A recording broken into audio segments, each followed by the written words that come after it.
Allora, buonasera a tutti. Stasera riprendiamo il nostro percorso così come ci eravamo detti.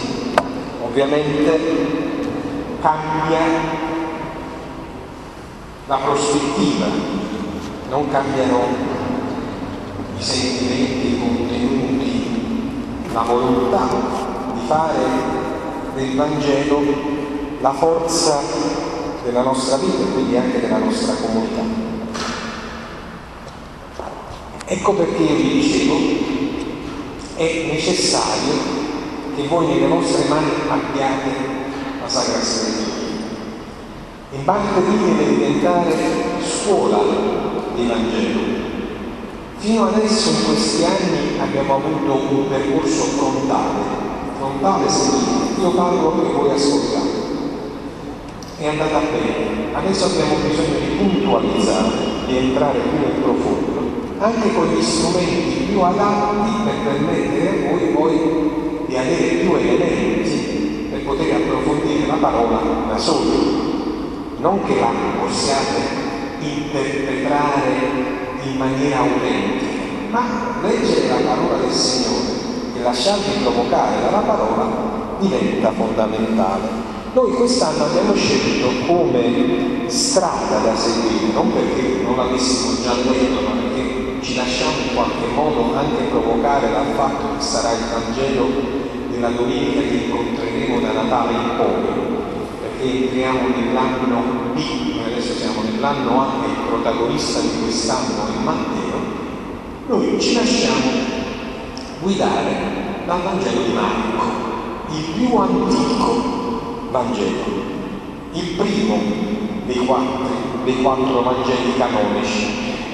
Questa è una parola che voi dovete incominciare a fare vostra. La parola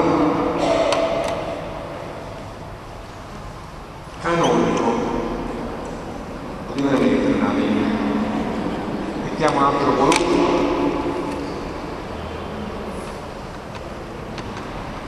Anche perché si capisce la carta, si dice che tutta scienza squadra, quindi se riusciamo canonico.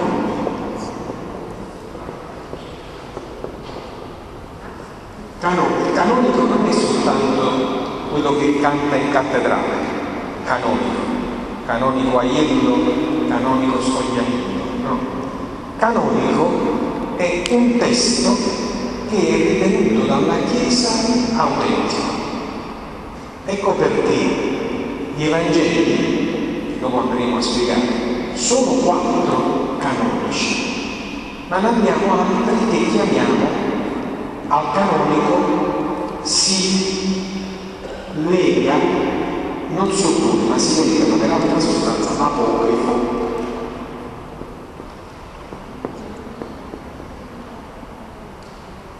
Apocrifo significa che è un testo che comunque ha una sua nobiltà, una sua autorevolezza, ma che però per tutte le sue parti e in tutte le sue parti non ha un'armonia e una coerenza tale che possa essere accettata dalla Chiesa come un testo autentico. Ovviamente questa distinzione tra Vangeli canonici e Vangeli apocrifi non viene fatta nei tempi moderni. La fissazione di quelli che sono i canoni entro cui bisogna fare entrare un testo piuttosto che lasciarlo invece nel campo dell'apocrifo, sono stati fatti nei primi secoli della Chiesa, in quell'epoca patristica dottrinale che ha fissato le premesse che poi hanno guidato il nostro percorso credente come fondamenti. Parlo di fondamenti perché il Vangelo è uno delle 3 fonti di riferimento per un cattolico, uno delle 3. Se io dovessi dire quali sono le 3 basi su cui si deve fondare la mia fede, la cattolica, qual è la differenza per esempio tra me e un altro cristiano che sia ortodosso o protestante, quali sono i 3 fondamenti? Ovviamente ci sono, è semplice, ma basta ricordarlo che sono 3 elementi fondamentali. Tre elementi fondamentali. Il primo, che riguarda tutti i credenti in Cristo. Tutti i credenti in Cristo, che si chiama la fons prima. La prima fonte, la fonte fondamentale, ed è la Sacra Scrittura.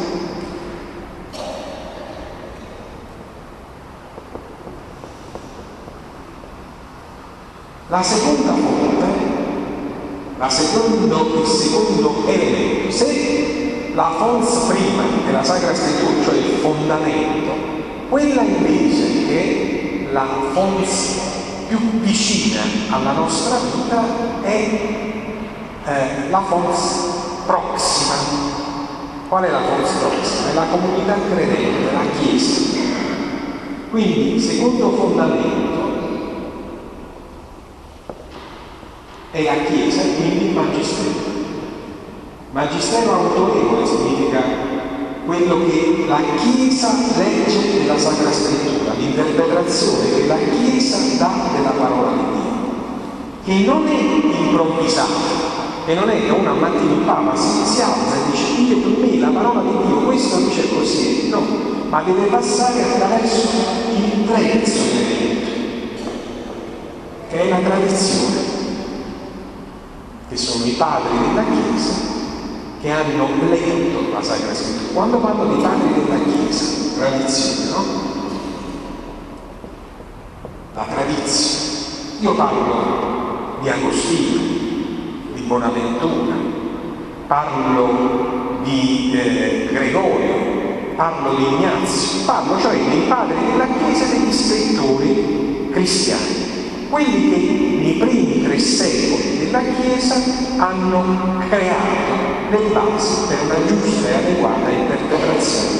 Ovviamente il primo secolo è quello del Vangelo, il secolo successivo è quello di Paolo e poi viene quindi della tradizione, poi viene quello dei dottori, degli apologeti e così via. Allora questi 3 elementi sono elementi sine qua non è che uno può prenderne uno e escluderne un altro, sono i 3 elementi di riferimento perché io possa autenticamente sentirmi cristiano. La Sacra Scrittura letta nella Chiesa sotto la responsabilità del Magistero alla luce della interpretazione che ne hanno dato i padri della Chiesa, i testimoni più autorevoli. È chiaro quale concetto? Benissimo. Canonico significa allora che è stato riconosciuto un testo della Sacra Scrittura rivelato, a differenza invece dell'apocrifo che non è riconosciuto rivelato. È interessante, è autorevole, un testo apocrifo non è una cosa da scartare.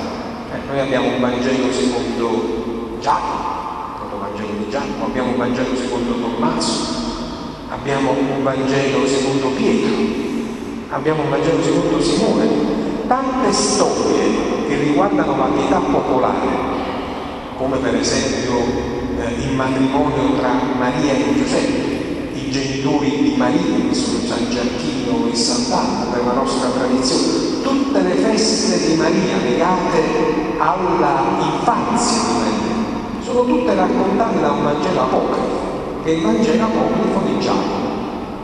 Anche De André, quando deve scrivere la buona novella, fa riferimento al proto-Vangelo di Giacomo, e lo stesso Sant'Alfonso Maria de' Liguori, quando deve scrivere di storie riguardanti il Natale, si fa il proto-Vangelo di Giacomo. Il pastore della meraviglia, di cui ho parlato anch'io, nasce da un'intuizione che c'è nel proto-Vangelo di Giacomo. Vabbè, ma qui non andiamo, quindi non è che sono cose, diciamo così, che non possono guidare, supportare o suggerire la nostra spiritualità.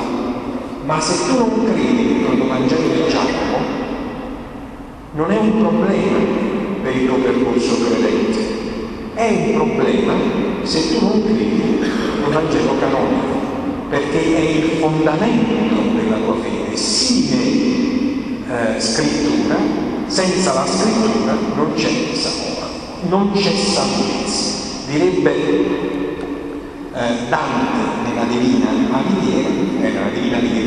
Commedia, dice: avete, guardate, null'altro testamento è il pastore della Chiesa che esso vi legge. Questo basta a vostro salvamento. E cioè la Sacra Scrittura all'interno della Chiesa. Perché parliamo della Chiesa dell'oggi, sostenuta e corroborata dalla Chiesa del passato, cioè la tradizione. È chiaro fino adesso questo? Ma incominciamo dalla parola. La parola stessa all'inizio. Tenete presente che nomina sunt simbola rerum, che le parole vestono i fatti. Se tu capisci la parola, se parti da una parola che ti apre la mente, tu già stai in qualche maniera in procinto di entrare nell'avvenimento. Allora, noi stiamo parlando di Vangelo. Vangelo viene dal greco, lì ci sta la professoressa che mi corregge, è angelo, è un angelo. Che significa Vangelo? Questa è la parola greca che apre tutto. Vangelo di Marco, Matteo, che cos'è Evangelo? Sta tutte le volte, in italiano traduciamo buono, bello, va bene così, è una cosa buona. Angelo, voi lo usate, lo sapete, anche angelo viene da questa. E chi è l'angelo? Direte nessuno. Angelo chi è? Un messaggero. Quindi se angelo è un messaggero, angelo che è la forma verbale che accompagnava da questo, che significa? Un bel messaggio, una buona notizia. Ora capite bene che non è soltanto un messaggio, cioè non è un passaggio di notizie, perché questo deve essere chiaro. Se nomina sunt simbola rerum, se le parole vestono i fatti, e io devo entrare. Qui mi dice subito nella prima parola che quella che andrò a leggere, quello che io vado ad acchiappare, non è una notizia, non è un'informazione, cioè non è una parola da studiare, da leggere, certamente lo è. Non è un fatto di cronaca, un fatto di storia, certamente va bene, ma ha una caratteristica rispetto a tutti i passaggi che vanno.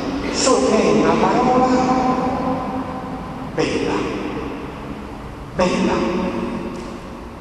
non tanto buona, perché il buono è etico. E badate bene che il buono nell'ebraico non esiste neppure come condizione verbale, perché la lingua ebraica fondamentalmente è piuttosto una lingua originale, dove si legano insieme e si mischiano attributi e aggettivi che fondamentalmente sono multipli, per cui il buono è bello. Tant'è vero che all'inizio della creazione noi abbiamo tradotto, e Dio vide, dopo che aveva creato l'uomo, che era una cosa buona, l'abbiamo tradotta dal punto di vista etico, comportamentale, morale, ma basta scrivere, ha visto che è una cosa bella. Come poteva dire un padre, una madre, quando nasce un creatore, quando si vede, non quando si muore. Che fa? Tu eri il primo creaturo che nasce, il tuo creaturo proprio che uscire dalla pancia della madre quando si muore. Già gli stai dando una declinazione comportamentale. No, la dici. E dite che è una cosa bella, mamma mia che bella cosa che ha fatto. Questo è. La stessa cosa vale per il Vangelo, che è una buona notizia. Ma se io lo lascio buono, semplicemente buona, gli do una riduzione semplicemente comportamentale. Poi invece è una bella notizia. E quando tu hai una bella notizia, è una notizia capace di cambiarti la vita, di darti una prospettiva nuova. Perché è una bella notizia? Ho usato questa Questa parola, a chi mangiare oggi, portare pochi e roba che scrive, non stasera, per martedì prossimo, marito, per favore, chi se lo manderà, ma proprio non uso il termine che userei all'università per dire che mangia chi si deve. Va bene? Allora, questa parola, rivelazione, è una parola fondamentale per capire che bella notizia. Perché vi ho parlato subito che il Vangelo canonico è diverso da un Vangelo apocrittico? E perché io devo tenere presente questo questo buono?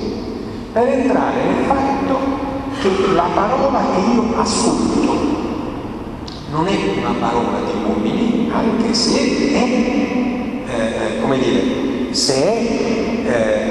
passata attraverso il linguaggio, la struttura, la mentalità, la cultura umana, ma non è parola di uomo.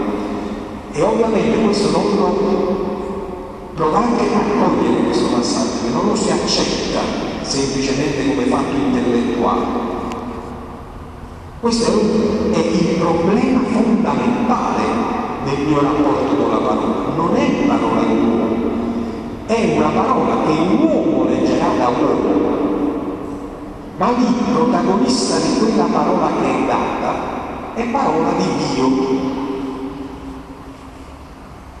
Iod, direbbe il testo sacro. Qual è la differenza da come leggo io la parola e come la legge Henry De Luca, la parola?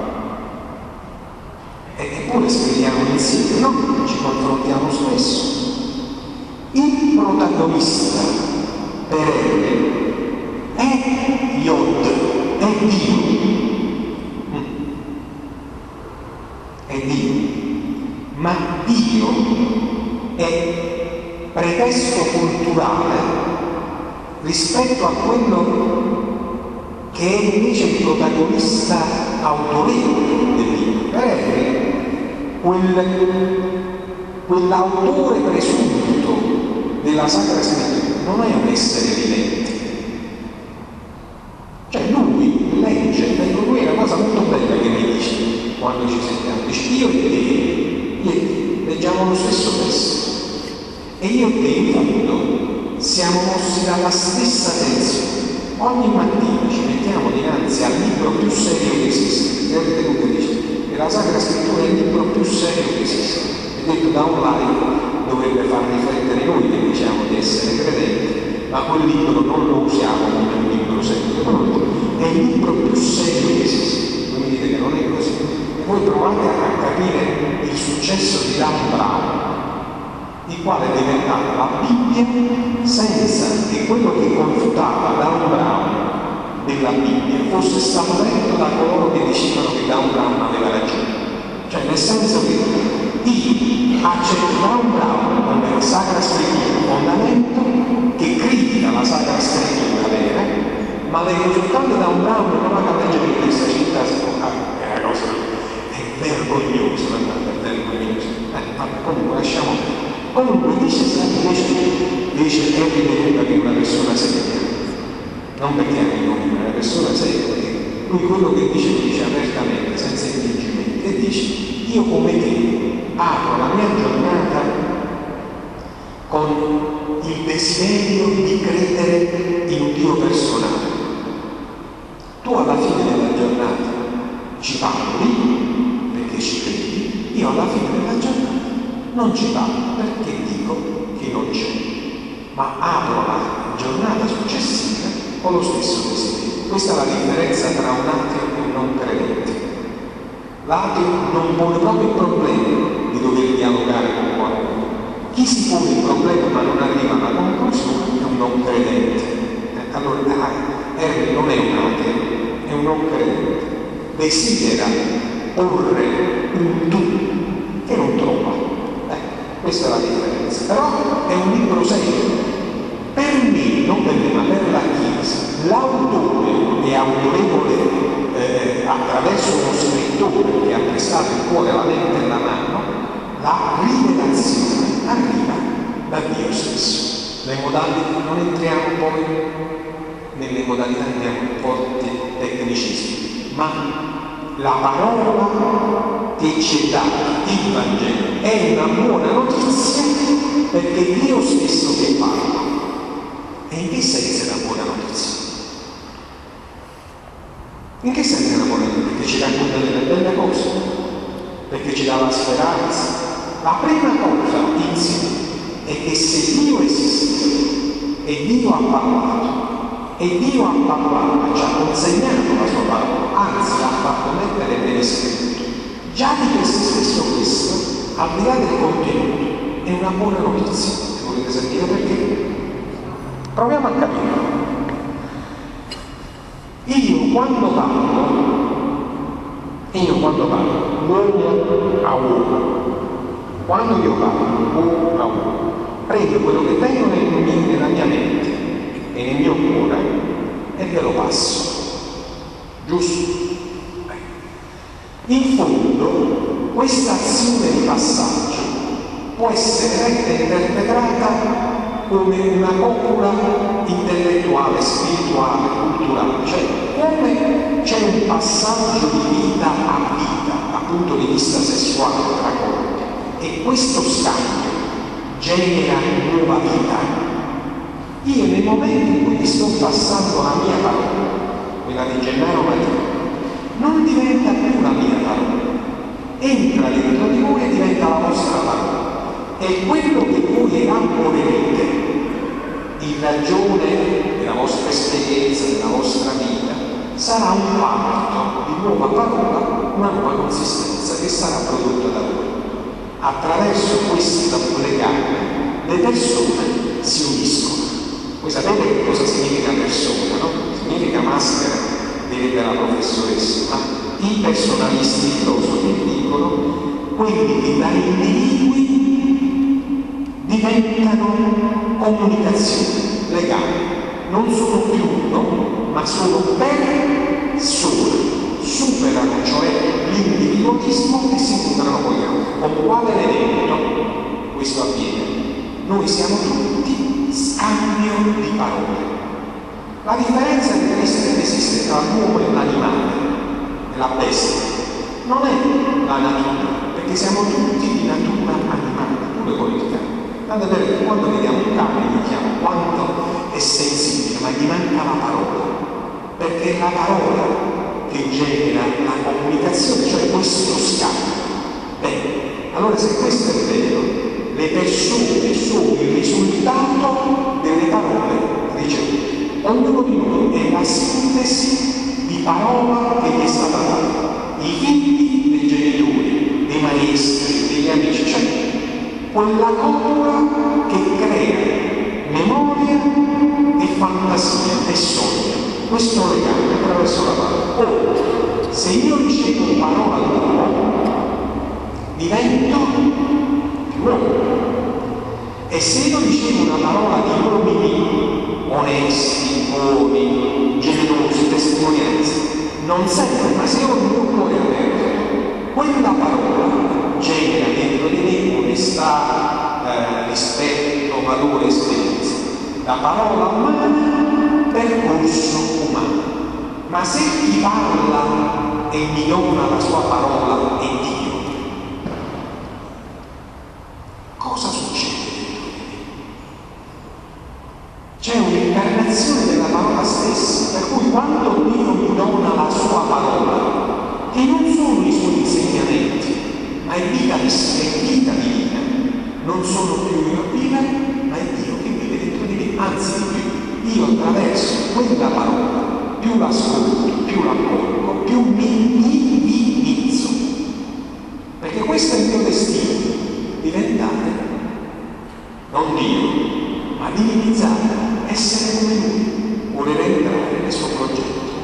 Capite allora che non è un romanzo? Capite che non è letteratura? Capite che non è un testo come tutti quanti gli altri? Capite perché in tante case la parola di Dio è messa, esposta e con una luce davanti? Capite perché quando io vado a proclamarla la alzo e poi con la parola vi benedico? Non è un gesto liturgico buono, sta a significare che quello che abbiamo ascoltato è stessi non è un mezzo di un artificio linguistico. Io ho ascoltato la sua parola e dopo che l'ho ascoltata, la pace. Dopo che l'ho ascoltata e prima di ascoltarla, me la segno nella mente, me la porto sulle labbra e la faccio diventare potenza del mio cuore. Questa è la rivelazione. È Dio che rivela se stesso attraverso la sua parola. Questo non è un dato semplicemente intellettuale, questo è un passaggio credente.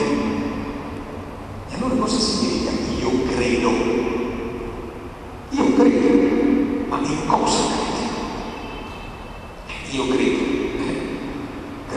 Domenica scorsa, quando ho fatto l'articolo sulle pubbliche, ovviamente come sempre ogni volta che scrivo qualche cosa, qualcun altro, ma io dico credo. La maggioranza degli italiani dice di essere credenti, anzi molti, il 70%, da un'analisi che è stata fatta dall'Università Cattolica, dice di essere, si riconosce nella fede della Chiesa Cattolica, come dal punto di vista culturale, di tradizione, anche se poi di questo 70%, solo il 30% dice che frequenta. Se poi andiamo in questi numeri, troviamo qualche distinguo, per esempio, che soltanto il 50% dice che esiste un Dio personale, poi Dio deve essere un'idea, un fumo, una forza, energia, una cosa.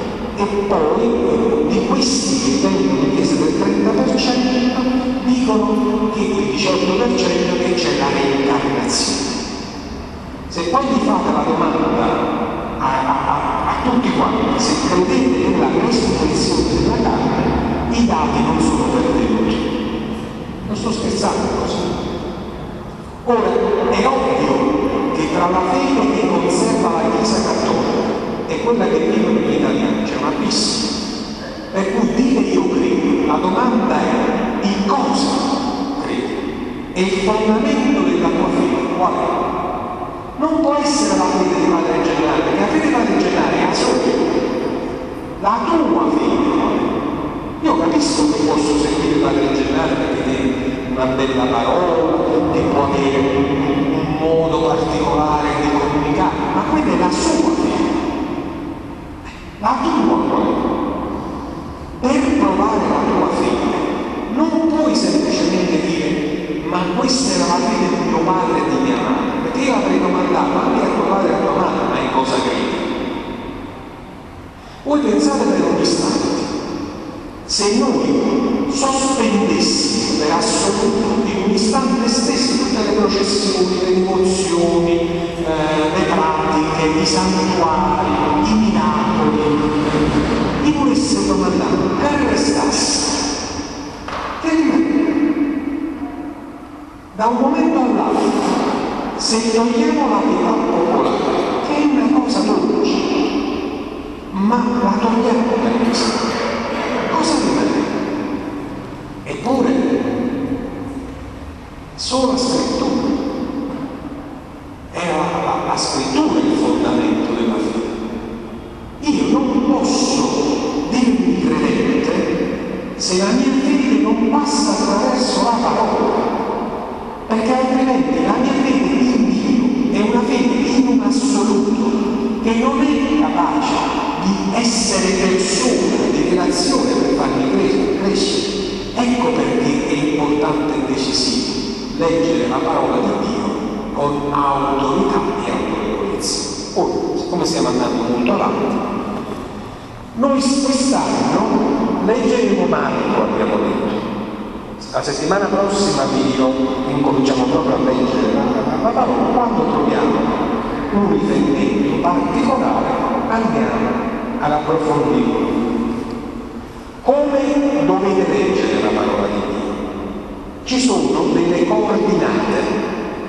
Coordinate significa che tutta la Sacra Scrittura è stata mappata prima ancora che fossero in qualche maniera fatte le cartine geografiche.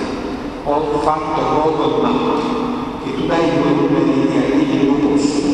La Sacra Scrittura era stata fatta, era stata strutturata, passata in maniera tale che se io vi do 2 sole indicazioni, voi prendendo un libro intero, la Bibbia, che vedremo la prossima volta perché si chiama Bibbia, quanti libri ha, perché il Nuovo Testamento o Primo Testamento e Nuovo Testamento, ma i termini sono un po' desueti.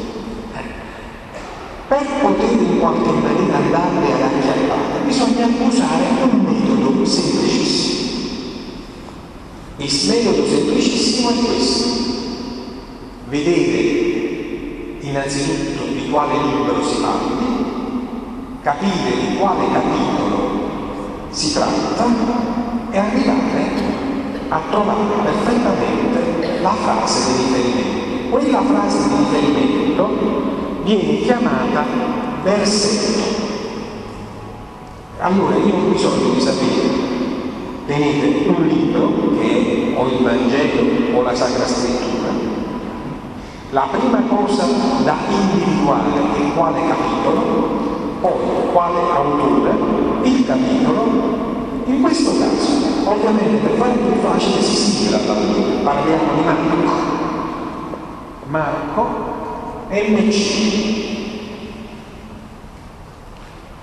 Man mano che uno legge la Sacra Scrittura si abitua a sapere le sigle, no? Luca MC, Giovanni GV, Matteo MT, come si possono scrivere le completate, no? Genesi GN, Levitico NB. I libri sono 54, quindi in qualche modo bisognerebbe ricordarsi, è semplice. Una volta che io ho messo l'autore, ci metto il capitolo 1. Già, ci metto il capitolo. Deus scippa di detto proverino, che significa creduto di usare la Allora, 1, capitolo 1. Allora, in questo caso, Marco, capitolo 1, poi ci metto una virgola, e da questo momento in poi io dico andiamo a cercare la frase. Metto 1, 5.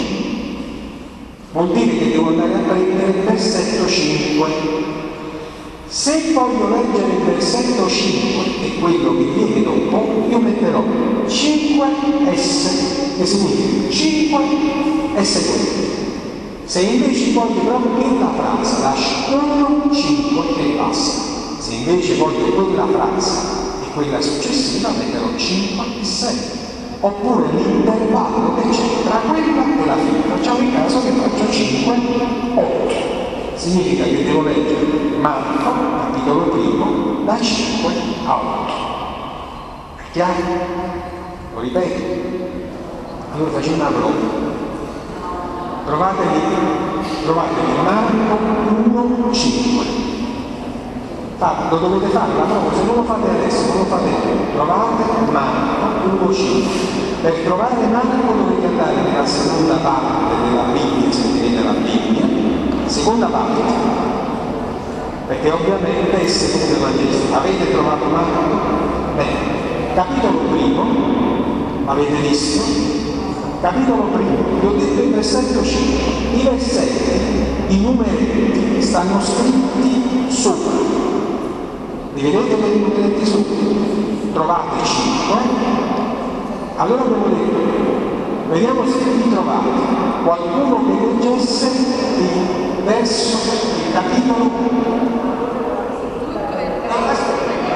Accorreva a lui tutta la regione della Giudea e tutti gli abitanti di Gerusalemme. Bene, se io arrivo accorreva a lui, ovviamente siamo all'inizio del Vangelo di Marco, poi lo inizieremo. Facciamo una seconda prova, per favore. Facciamo una seconda prova. In questo caso andiamo all'inizio, va bene? Il primo libro della Sacra Scrittura è Genesi. Chi tiene la Sacra Scrittura? Genesi. Qui sono i Vangeli. Sono i Vangeli. Chi tiene, tanto per vedere, Genesi,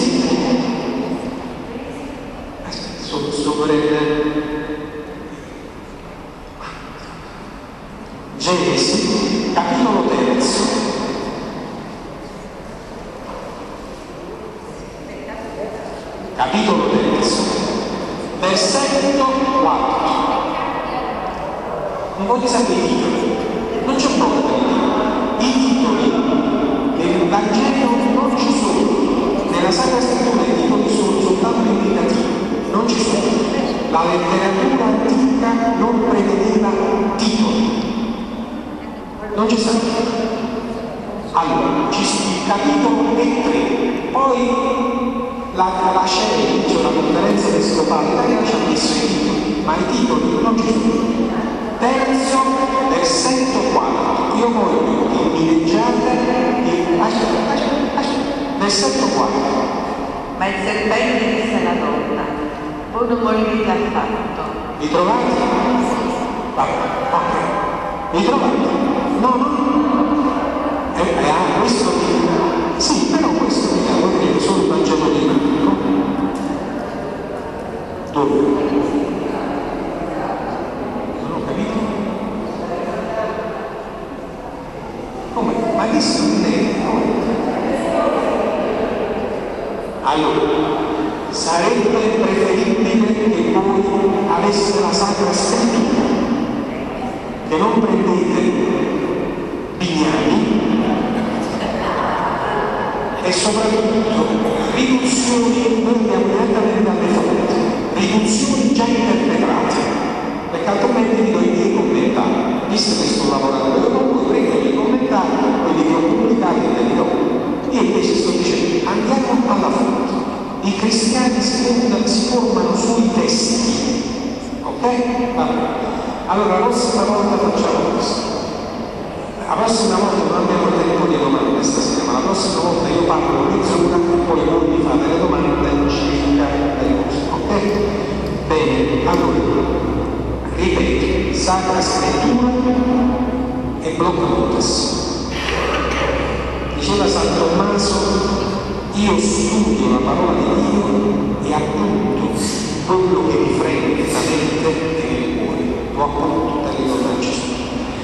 Bene, volevo soltanto ricordarvi a chiusura di questa catechesi, adesso stiamo facendo catechesi, perché questa è catechesi, perché quando dice mistagogia è quello che ho fatto fino adesso, mistagogia, approfondimento della parola, ma che è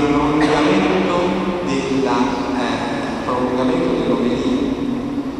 La catechesi è volontà di approfondire, dare gli elementi per poter approfondire, quindi anche dibattersi sull'argomento che sulla parola. Non è che mi mette sul parlare di questa ok, allora domani vi ricordate che alle 3, per quelli che vengono a Madonna dell'Acqua, alle 3 precise partiamo.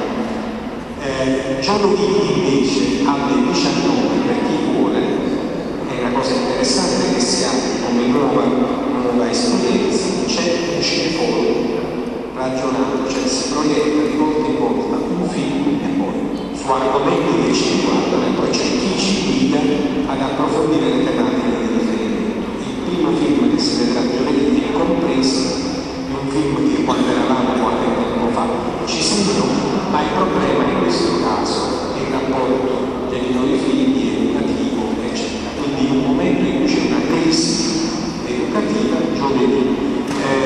Venerdì per chi ha nipoti o figli alla catechesi, giovedì c'è l'inizio dell'anno ufficiale della catechesi. Venerdì, giovedì c'è il cineforum. Alle 19 c'è 18:30 l'inizio ufficiale dell'anno catechetico. Stasera prego il film nel cineforum, nella sala al cinema, dentro il salone, e invece stasera come vedete già sono pronti il martedì e il venerdì. No, il martedì escono per Fratello Freddo, stanno uscendo adesso i nostri volontari che vanno per le strade, e il lunedì e il venerdì stanno alla mensa. Questo è per ricordarvi anche che noi vogliamo sensibilizzare la comunità a servizio degli ultimi. Se proprio uno può andare da tutti